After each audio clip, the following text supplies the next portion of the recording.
Yo, what's up, YouTube? Yeah, this is your boy Alex. Today is Thursday. All right, this is the last day of 2020. So, all women and all men, young or old, black and white, jump up in joy for joy, jump up and down for joy. Um, Incredible, great things is coming on the horizon in 2021. I'll be adding some new content onto my YouTube channel.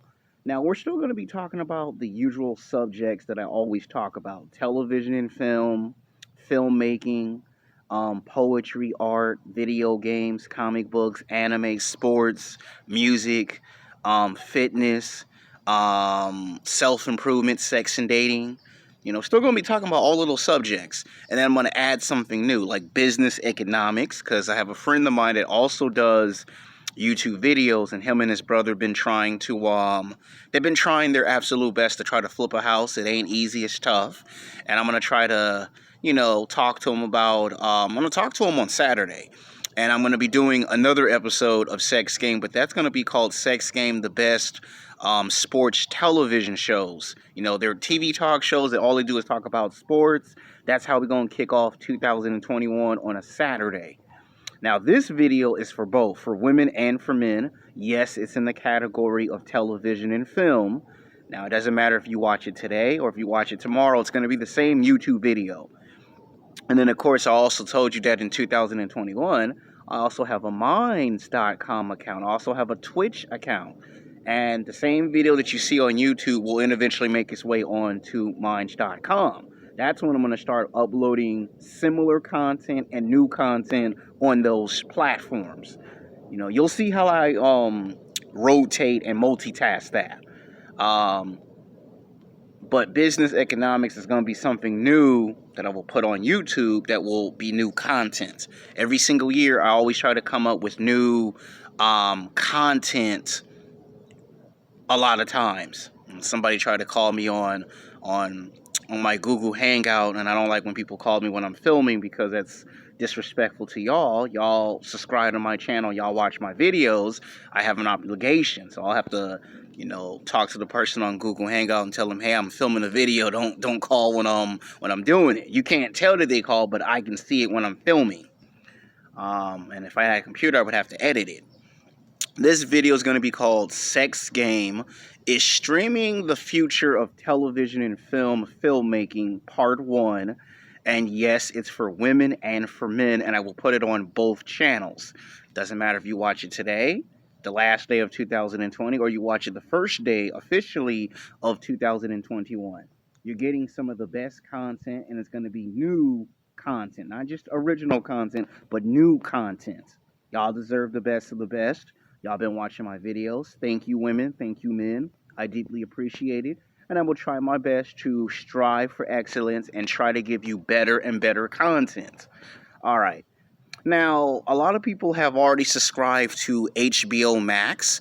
And the reason why I wanted to make this video was to talk about, is it the future of filmmaking? Because you've seen the direction that we're headed to. They've had Netflix for about 5 or 6, maybe 7 years now.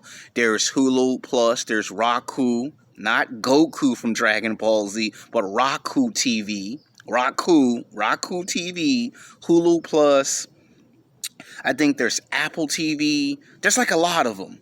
And a lot of talks is that if you could put something on online streaming service, why not do it? They did Wonder Woman 1984, and a lot of people have made a lot of movie reviews of Wonder Woman 1984. Now, please don't spoil the movie for me. I've seen like 15 movie reviews, and most of them are negative. And I have yet to get HBO Max and watch the movie, because there are going to be other big blockbuster movies that are going to be on HBO Works. There's or HBO Max, my bad. There's going to be Godzilla versus King Kong that has to come out, and there's other movies like The Batman. So there's still going to be a chance for me to do original content on movie reviews. Now, you saw me on my other channel do a breakdown on the Tenet DVD movie review, and I might do one on Bad Boys for Life or Not. I think everyone have seen the movie at that point, so that might be one movie review I might skip. But there are other movies that I have not seen that I will make movie reviews of. Now, to me, I did that last week. I was on location, and if you've seen the YouTube video, it was on both channels. It was a very good, well-received, critical reception video. Now, this is going to be talking about, could it be the future, the good and the bad, long-term, short-term. Now, let's go with short-term success. I think successful, they probably could do this in 5 or 6 years. If it's television, perfect for television. Like, imagine if for some reason you couldn't see The Flash season 7 or season 8 on regular television, and you had to see it exclusively on HBO Max. That would be perfect because you could advertise new shows that are coming in either in the winter, spring, summer, or fall, and advertise them on television and cable. Now, if we go back 50 or 60, if we go back to 35, 40 years ago, it wasn't that long that we had cable. And I remember when I was a little kid, and then when I went into high school and college, I heard stories from film professors that the film industry was a little intimidated by the idea of cable. They were afraid cable was going to put the movie theaters out of business. And you could fast forward to 35, 45, 50 years later, that's not the case. Movie theaters were still there when cable came. You know, first it was the concept of television. Television was in black and white for like almost 25 years. 25, 30 years before I was born, and maybe 45 years before my dad was born. You had the radio, the first form of entertainment. It was radio. And keep in mind, I will make a future YouTube video called Sex Game. What is better, radio or television or cable? So that's going to be a new episode that I'm going to do a lot of research in. Because as of right now, there's some people who tell me they like radio more. And then there's some people that say they like television more than they like radio. And I've never made a subject about that. That was one thing that I regret this year, is I never got a chance to talk about the history of cable and radio. Those are two things I plan on doing in this year of 2021. It started with radio. Radio was the first form of entertainment. And then the idea of television came, and it was in black and white. And then somebody came up with the idea in the late 60s, early 70s to get a lot of those movies in color. And then it was the 80s that someone said, why don't we take all of our favorite movies and television shows and put them on cable?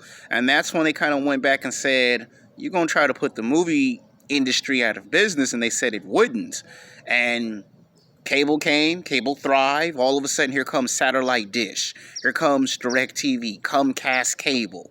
You know, there's all these cable companies all of a sudden. In the 1980s and the 1990s, in the early 2000s, we call that the digital cable age, where cable was taken over. But the movie theaters were still there. And what they found out was it actually helped the movie theaters get their movies and televisions out faster to audiences who could not get off of work, whether they work 5 days a week, 6 days a week, whether they work 20, 30, 40, 50 hours and could not see that movie. You know, and when you came home and you spend time with your wife and your kids or your girlfriend, you got to see your movies and your television shows on pre-recording.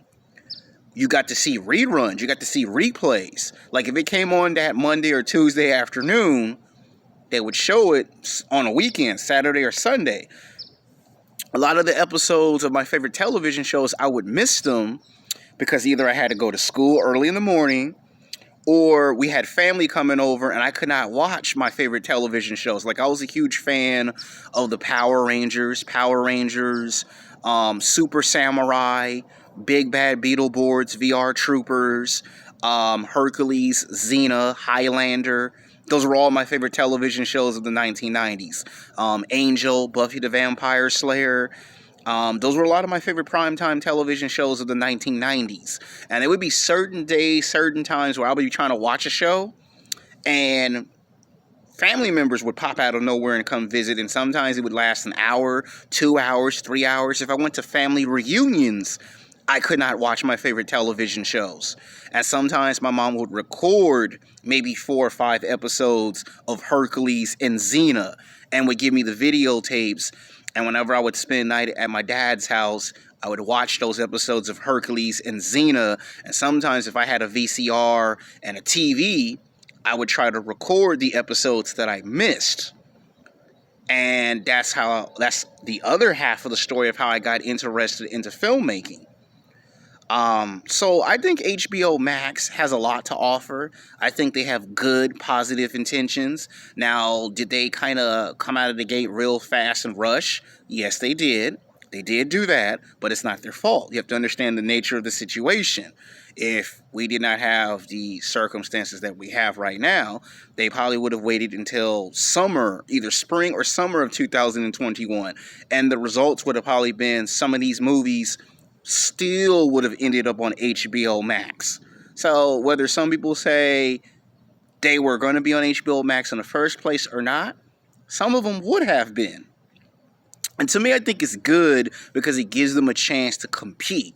Like, remember when they used to have a Harry Potter movie and then a lot of the film directors would whine and complain that their movies couldn't compete with James Bond, or they couldn't compete with the Marvel cinematic movies or the DC cinematic movies?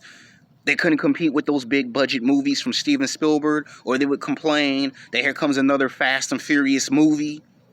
Well, if you put them on HBO Max, they will get a chance to compete where they didn't get a chance to compete from before. So short-term rise is very good. Now, let's talk about long-term. Long-term, the directors and the executive producers should actually look at it as a positive and not as a negative. Think about it. You're still going to be directing movies and television shows. They're just going to be on a streaming service. Like, if you can film a television show that's made for television audience and still get paid for it, and film a Hollywood feature-length film that goes on the big screen, this is no different. Some of the directors have a right to whine and complain because they've been doing this for 15, 20, 25, 30 years. This is how they make their fame and fortune. And then some of them should look at it as an opportunity to make more money and distribution rights. You know, some of these directors will end up becoming producers and executive producers in a while. And guess what? If they produce and put their own money into it, and I think the one person that's probably going to have to come in and show them how it's all done is film director Robert Rodriguez, because he did this 10 years ago before we got to this point. He kind of already saw into the future of filmmaking. Yes, you heard me loud and clear. I said Robert Rodriguez. Think about it. He created the El Rey Network, right? He kind of already saw into a future of filmmaking where some of your favorite movies and TV shows, when they get filmed, might end up on a live stream service. He kind of saw that from the very beginning. Now, are they going to give this man the credit and the respect that he deserves? I don't know. That remains to be seen. But think about it. If you got Hulu Plus, you got Roku TV, you got the El Rey Network, Netflix, Apple, Amazon, Google Television, if they're all having their own streaming services, AT&T, and then you have HBO Max. And then you have all of them have their own streaming services. Well, it makes sense that you can put 55, 60% of the movies and television shows on there. Look at pay-per-view. At one time, people thought pay-per-view was going to put the film industry out of business, and it didn't. It just helped it. Like sports, right? Sometimes you can't watch everything on television. Like, there be pay-per-view fights that you have to pay for pay-per-view, right? Well, if you missed a movie, and let's say you miss a big blockbuster movie in its theatrical release, and let's say it's 4 months later, well, somewhere spring or summer of that year, the movie is going to come back on cable or on the pay-per-view. You're going to see it. Now, if they put it on HBO Max on there, you're getting a chance to see the movie. So now I explain what happens if they do it in the short term and the long term, and why I can understand some filmmakers would take this personal, why I think they should look ahead, because if Robert Rodriguez could see far into the future of filmmaking, they should see it. Now, I know some people are going to call this is the end of the movie theater, because you've heard that concept, oh, it's going to be the end of the movie theater. Well, in one way, you're still getting that movie magic. I mean, you get your own candy, your own popcorn, your own soda. You're still at home. You turn the lights off. You're right back in the movie theater as if you're not left. Now, do I want the real thing? Of course, I want the real thing. Am I willing to wait short term in 2 to 3 years to go back to the real thing? Yes. So this was just only part one. Part two, I'm going to actually interview someone who's going to give you their take on what they think is good and bad of the long term, short term. Until next time, peace.